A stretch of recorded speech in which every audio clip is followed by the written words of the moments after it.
大家好，我是13。那我今天想要跟大家讲一下基础档位分析。然后我想讲基础档位分析呢，是因为我发现之前在挡车教学下面很多人留言，那从他们的留言可以看得出来，他们可能对于档位为什么挡车要换挡那的原理不是很了解，所以我这边就做个基础分析。我现在把我仪表板现在换成时速是公里，所以你比较好看懂。那首先在讲档位分析之前，我觉得你要先想想，你在骑脚踏车的时候，变速脚踏车的时候，那你在骑变速脚踏车的时候呢，你也知道你的齿比走上坡，或是你想要加速，然后跑很快，啊，要换挡嘛。那每次不一样。那我简单讲说，如果你今天上坡的话，你中间的齿盘你会缩小，后面的齿盘会加大，所以你踩一圈的时候，后面可能还不到半圈，那可是你这样踩的话，相对你的扭力就会比较大。那你决定想要跑很快的时候呢，相对就变相反，你会前面齿盘大，那后面的齿盘用小的，这样你就可以跑极速，然后一直去拼这样子。其实小孩子在骑的时候，其实大家都会了解。那挡车也是一样，只是它今天不是分前后的齿盘去变换，因为它的那个变速箱在下面，引擎下面这边。所以一档呢，当然就是扭力最大的时候，所以我现在用一档走，起跑。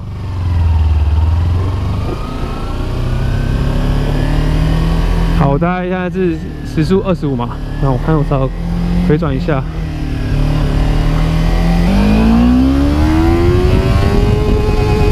好，我刚刚拉到 limiter， 时速是60公里，所以你看我一档可以跑60公里，那是不是你觉得？那一档可以跑60公里的话，我平常在街道骑，我就一档跑全部就好啦，为什么还要换挡？可是不对啊！你在马路上骑车的时候，你转速不能一直保持在高转的情况下。那为什么？很简单，你一直保持在高转的情况下，引擎会过热，这是第一点。那第二点是，你这样骑的时候，因为扭力来得大，所以你每次在做调整的时候，如果你放开油门再起步的话，就会很震。那你会发现刚刚这样就是骑起来一点都不舒服。那如果你今天你要跑到更快的时候，那怎么办？再来，如果你今天想要省点油的话，那怎么办？所以就要换挡。那它就是换挡的话，它的扭力就会分配比较不一样。我现在往上6000转，我换挡，然后一样这样。你看我时速不变，大约是25、26，可是我换2档的时候，我转速降低了。好，那我再升档，保持一样时速在25，我现在大概是2、3千转，我再升档，调更低，转速调更低。好处是什么？转速更低的时候，第一个省油嘛，第二个其实是你的极速提高了。你看你刚刚一档全部降回去的时候，一样跑25公里，时速25公里的时候。到5000多转，可是你刚刚到5档的时候，你已经降到快2000转而已，所以表示你极速越高。如果今天跑可能要到时速100的时候，你用越高的档位，你拉尾速就可以越高。好，我们直接跑到路上试看看。相对的，你起步的时候你就不可能用2档起步，因为它扭力没有来比1档的大，你这样起步比较吃力。好，我现在是在2档嘛，我起步。你就要补比较多点油，然后才能往前启动。那不需要这样，你直接用1档起步就好了。好，那我现在准备要上高速公路，那我都跟你讲说，升档的时候你尾速会提高，什么意思？好，我先降嘛，用1档。你看，我现在是在1档的情况下，我已经很极限了，时速40公里，刚刚过这个弯。那我要提高速度的话，我不可能一直保持在1档，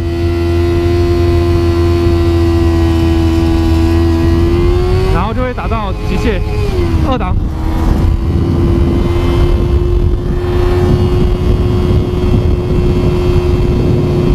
你看我2档的话，我拉到这边大概时速80公里，我已经快到红线了，所以就还要再换挡。然后就往下掉，一样时速70多，然后8000转，我再升档，它降。那我相对降的时候，我再继续跑的时候，我的尾速就可以提高，可是我的扭力就会弱。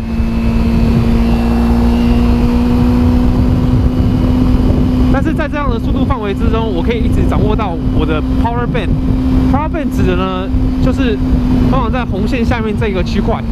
原因是因为你在看车子的马力图的时候，这个区块它通常跟你讲说最大的扭力跟马力值会在什么地方。那个时候，你到这个时候再换挡，通常就可以达到车子的最好的输出跟力量。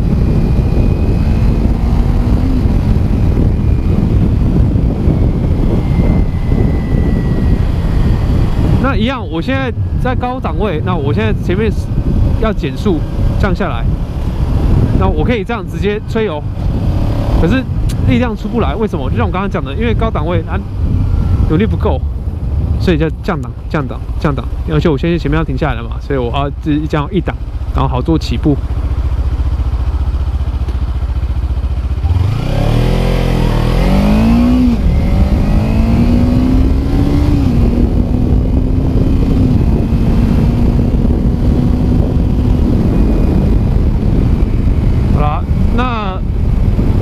骑车一般在骑乘的时候，轻轻松松的骑，就是大概在你可以的转速的大概中上这边，有点力量，可是又不会太紧，这是最舒服的骑乘方式。当然，如果你要再更省油的话，有些人就会随时用高档。我现在已经到最高档了。好啦，那这就是基础档位分析，大概告诉你说为什么挡车需要换挡。好，那就先这样啦，谢谢大家。